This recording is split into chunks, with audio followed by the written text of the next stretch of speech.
what we talk about, this is what we are going to also be focusing on today. So I can give a quick introduction for everyone. Firstly, we have Mr. Harshul Asnani. He's the president and head of Europe, the Tech Mahindra. He has more than 25 years of experience, and he has experience on boards on several different companies and a deep relation with tech startups in Silicon Valley. And this would really add a new dimension to our conversation today. I'm going to talk about Mr. Abhi. Abhi Naha is a digital accelerator director at PwC. He has 30 plus years of experience working on harnessing AI, cloud, and quantum computing. He has been working on scaling innovation challenges using the power of scale-ups in UK. Then we have Mr. Puneet Jindal. He's a Global Data Science Senior Director, AI Center of Excellence Lead, BCG, with more than 15 plus years of experience and consulting experience in leading and implementing large-scale AI-driven transformation across different sectors of banking, telecom, fashion, retail, etc. And then last but not the least, we have Mr. Deepak Parmanand. He is the Director of Artificial Intelligence, JP Morgan Chase & Co. He has contributed approximately £500 million value to the UK economy through his work in AI. Please give them a round of applause for that.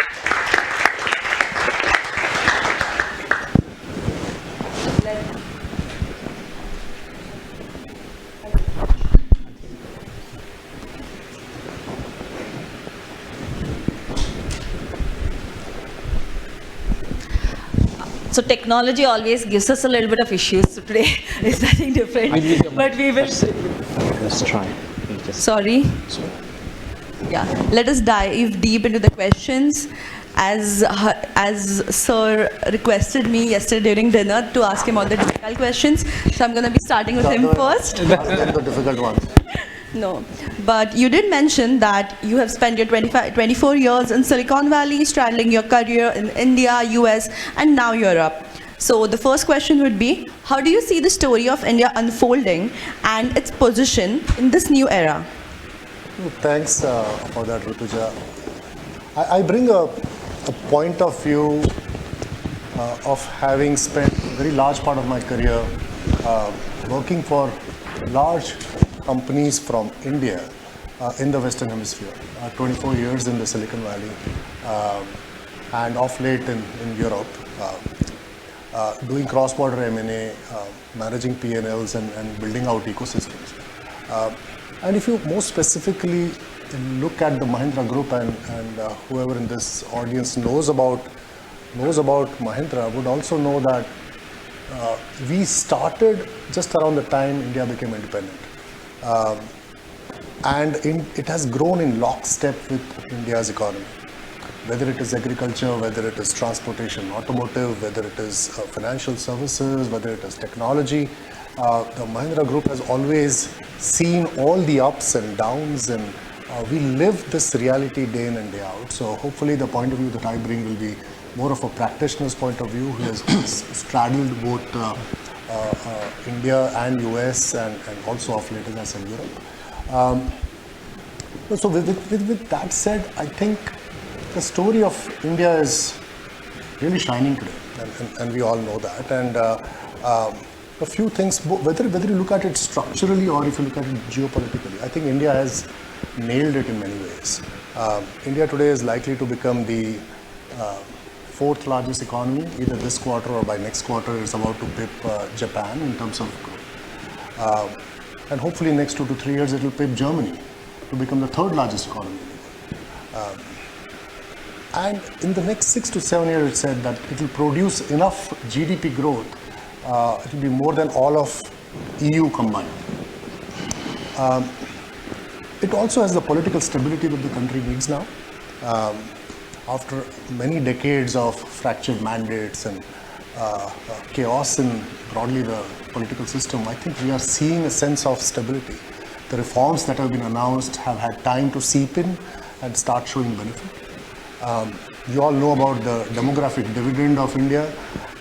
While the world is getting older, India is getting younger. And this demographic dividend is likely to remain the way it is for the next 30 years. India's consumption is going up. It is moving from a savings-led economy to a consumption-led economy, which generally means good for businesses all over the globe to come in India not as a back office resource, but to build business in India for its domestic population. And geopolitically, say India has played its cards really well, whether it is US, whether it is Europe, whether it is Israel, or whether it is Russia. It has been able to stand on its own against each of these countries and have its own voice, which was not there earlier. So, and whether it's a China plus one supply chain strategy, the global patterns of trade, the way they are emerging, are favoring India in many ways. But with that said, I think there are a lot of challenges that India has. I mean, it's growing at 6.5%, but is that really enough? India is facing a massive, massive challenge. Paradoxically speaking, if you talk about the demographic dividend, India also today has a massive problem of employment. As per a recent report, 50% of India is unemployment. Yeah, so there's a massive shortage of skills and talent crisis is looming. India really needs to grow at 8-9% for it to be able to cater to the vast population it has and to bring employment in the country. And I think broadly speaking, unless that happens, there could be some socio-economic issues that may emerge with such a large, vast population being unemployed. So I think India is a work in progress country, as we all know, and India has really, really surprised everyone with the way it has progressed and continues to progress. So I'm all in. All my money is betting on India. That's wonderful. Thank you so much for setting the scene. We might be exchanging mics a few times. Sorry for this. So Abhi, you're already involved in the Cambridge ecosystem because you are a fellow of Homerton College as well. Mm-hmm. And you are also deeply involved in the tech ecosystem with your startup experience. So what would you think on how India can actually adopt few practices from here, especially with AI increasing? What do you see as an innovation engine which India can build with like Cambridge University or corporate networks, etc.? Thank you. So I think it's all about collaboration. Right? If you look at what we're doing, so for PwC, we've invested publicly about $5 billion in AI. And over the last few years, we have about 25,000 people in the UK. 90% of them we've equipped with the latest Gen AI tools. We have a worldwide exclusive relationship with OpenAI. And we've already seen ourselves about 20 to 30% efficiency gains in the kinds of applications we use. And we joke, but internally in PwC, we've got something called Chat PwC, right? And so it's interesting as a learning platform inside the firm. But I sit on calls where we have calls with people in South America, in India, in the Middle East, on what are the real applications that people are really trying to solve, and how do you really drive innovation at scale? And that's the real thing. I think what we're trying to still do, because there's a lot of myth and hype around AI as well, and trying to prove that ROI, return on investment, is really important. I think what Cambridge is good at is in terms of the entrepreneurial innovation, and what I'm doing within the firm is a new thing for PwC, is we're driving innovation and digital acceleration by working with scale-ups and startups, as well as tech partners as well. I think startups can provide that kind of cutting-edge thinking out of the box, but then you have to scale and deploy, and that's where we have the tech alliance partners who can really, like Microsoft, Google, AWS, who can really go big. So going back to your question, I think what we can do better is collaborating at a ground level in terms of innovative scale-ups and startups ecosystems between India and also UK and Cambridge at a ground level, and then work within, help some of our Tech Alliance partners. And I think what also, I emailed my fellow panels, we're all friends here, because actually behind the scenes, I sometimes sit in clients where we're up against BCG or Tech Mahindra or other organizations, and we think, okay, is there a way of collaborating? Because it's a big cake out there. But I think actually, and somebody mentioned it earlier today, is this some cool startup's going to produce this first top-end front layer when all the right infrastructure is already built in. But they're going to think really cleverly, how can you monetize this and have a new service layer? And then it's the bigger organizations who'll do the infrastructure. And then it's interesting, I think colleague was talking about silo thinking. Actually, a lot of the opportunities here with big companies and big vertical sectors, healthcare, energy, utilities, there's so much silo thinking here. And I think it's just that India are very entrepreneurial, young people, same as the UK. we just need to connect more. And I think Cambridge Judge Business School is brilliant at connecting. Yeah. Thank you, thank you. Thank you. This is one of the best explanation of among friends. So yeah. Coming back to Puneet, as a former data analyst, this is a personal question. But India, we do know, has vast amount of data and analytics, but the value realization from AI is very uneven across different structures.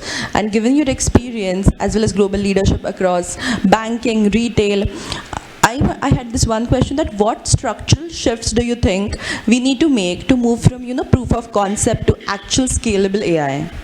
Yeah, I think it's a very valid question. It's a question not just in maybe among this audience, it's in top of the mind of CEOs and all the CXOs as well, that how do we reap value outcomes from AI and move beyond those 1,000 flowers blooming and then like 100,000 POCs going on, and how do we really get the value out of it? So I think it's a very valid question. Every organization is finding its own way. At BCG, we have a specific framework that we work with our clients to go on that mindset. It's going with a very clear strategic vision and direction, building an AI strategy, whether it's a country like India, like if we want to bring AI and India on a leadership at a global scale as a front runner, building an AI strategy for India on how do we want to do it, what's our vision, what's our roadmap, what's our blueprint looks like, going to a sector level, how do we want to make AI work for, let's say, agriculture, what outcomes we are planning to reap in 2 years, 3 years, 5 years timelines from there, and then kind of plan everything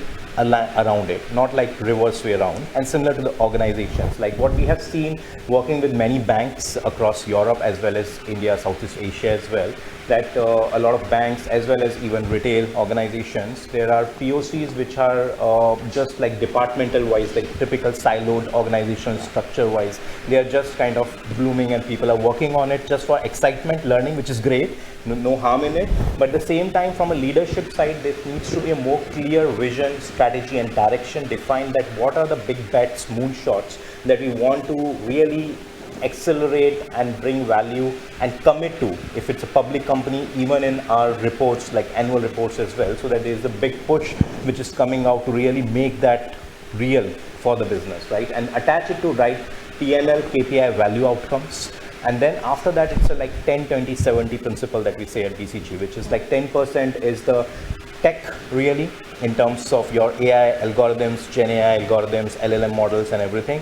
20% is your data and all scalability infrastructure, so that you really get the right value data, and then there's a lot of work which needs to do in that direction as well, building those all foundational enablers in an organization. And then 70 is a big part, which is all around people and processes. So any revolution like AI, or be it internet revolution or anything, it cannot be successful and you cannot really get value outcomes unless you really inculcate into the ways of working and daily habits and the processes that industry follows. So I give an example.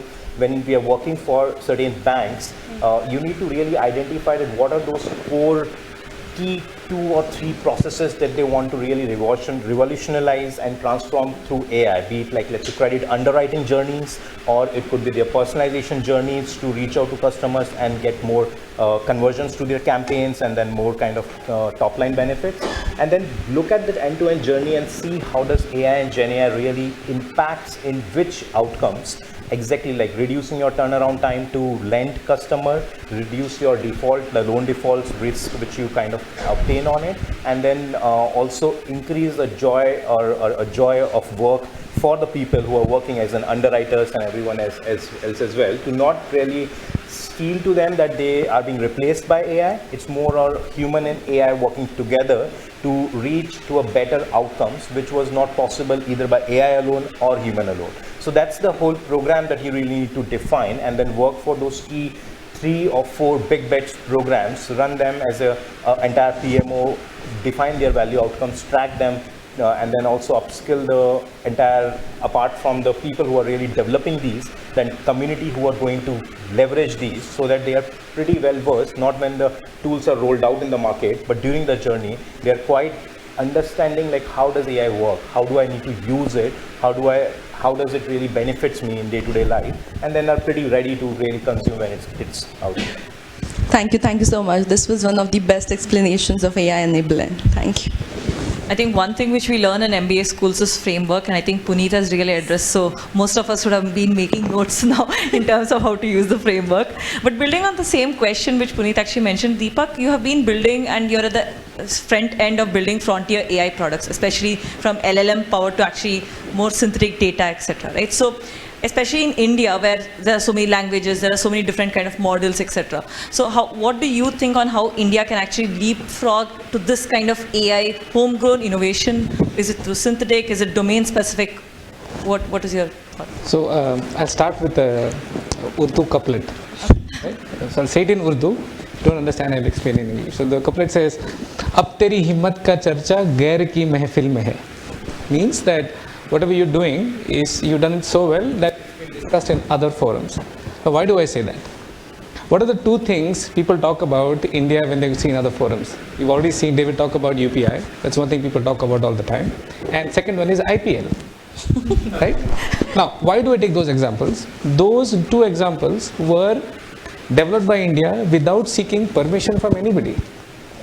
We didn't go for any Western country's permission. We didn't go and seek blessing from somebody and then we did it. We just did it because we wanted to do it.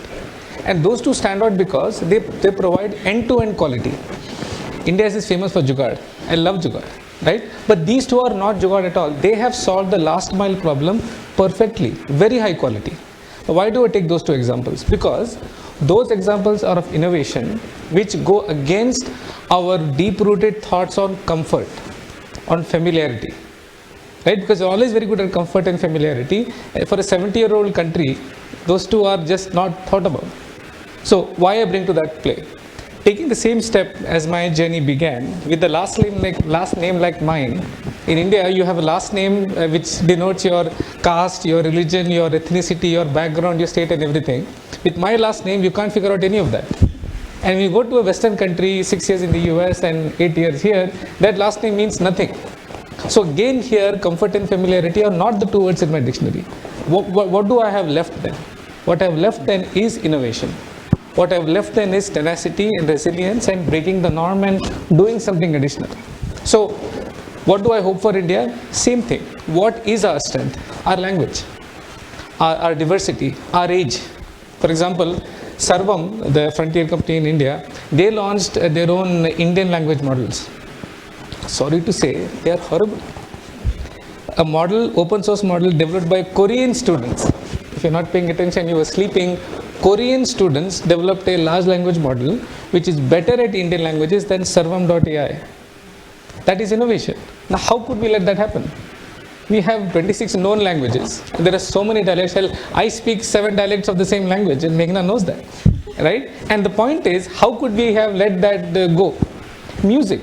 Indian classical music. You take a Western composition at minute 19, the composition by Beethoven is going to sound exactly the same wherever you are in the world. An Indian artist will go out of the way to tell you, I will never sing like I have sung in my life ever. Because then I'm repeating myself. Because you are here in the audience, you will hear something fresh completely. Because for us Indian artists, it is always important to go against the grain and innovate and give fresh perspectives. So what I feel lacking is that we have not embraced that for AI.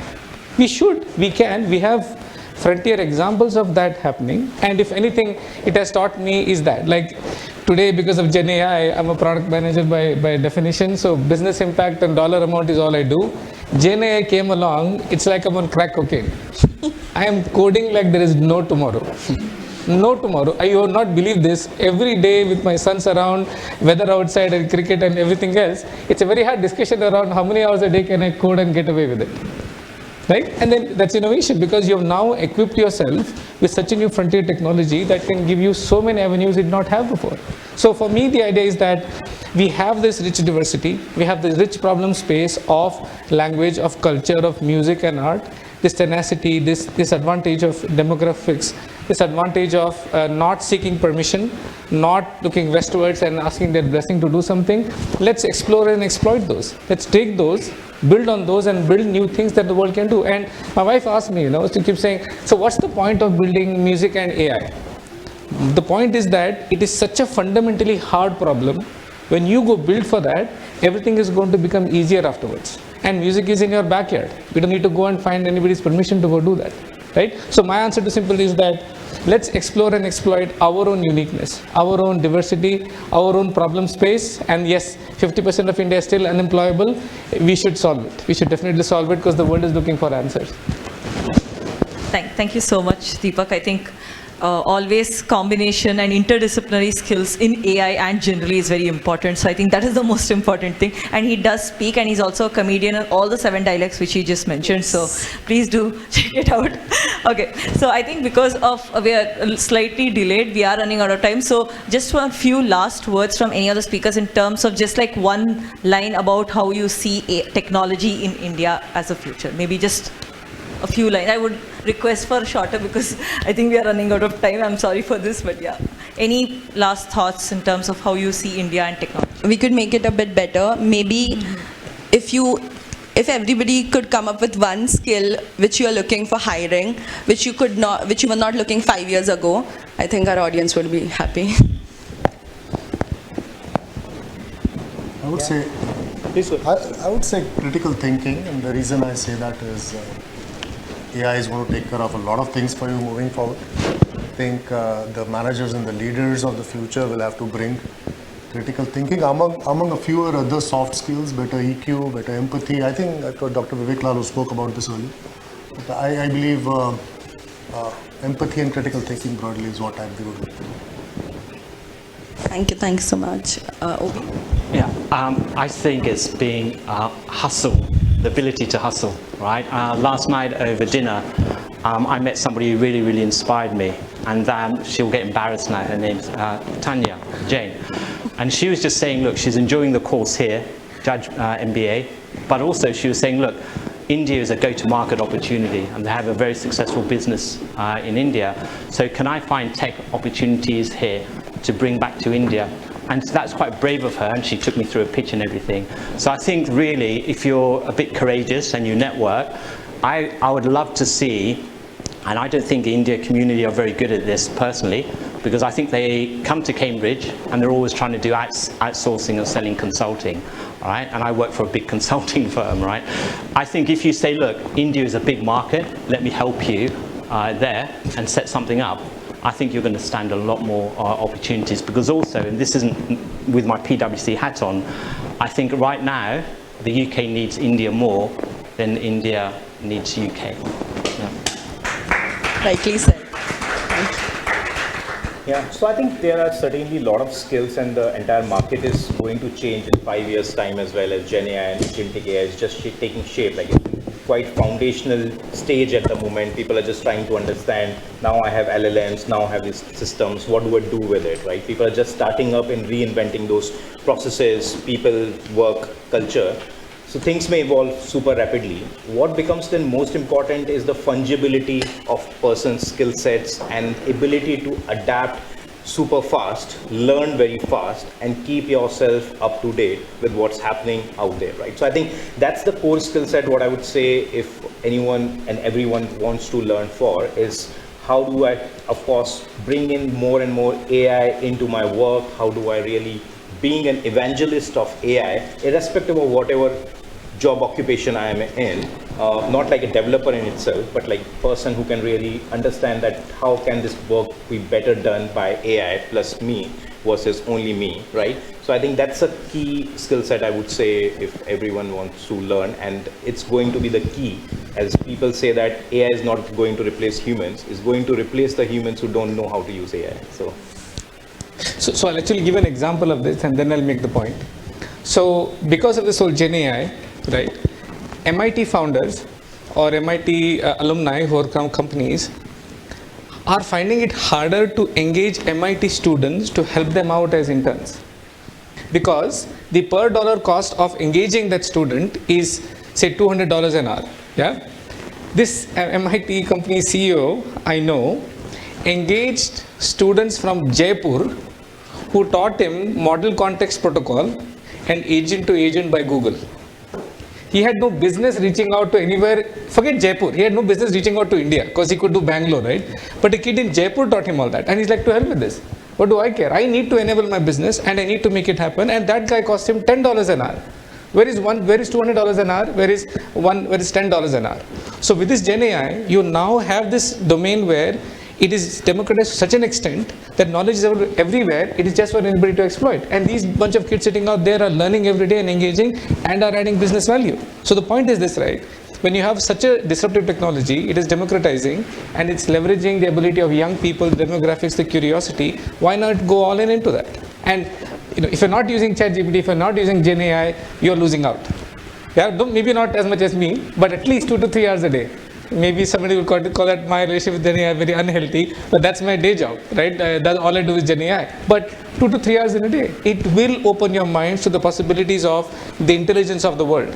Yes, it hallucinates. It's a feature, not a bug, but its ability to give you information about biology and chemistry and science and math will only show up in your own limited curiosity.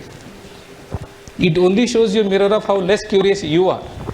Nothing else, because it is literally at your fingertips to give you that example. So to answer your question, curiosity, tenacity, and exploiting that demographic we have and using it properly, we will unlock a lot of value for the whole world. Thank you so much, all of you. Thank you so much.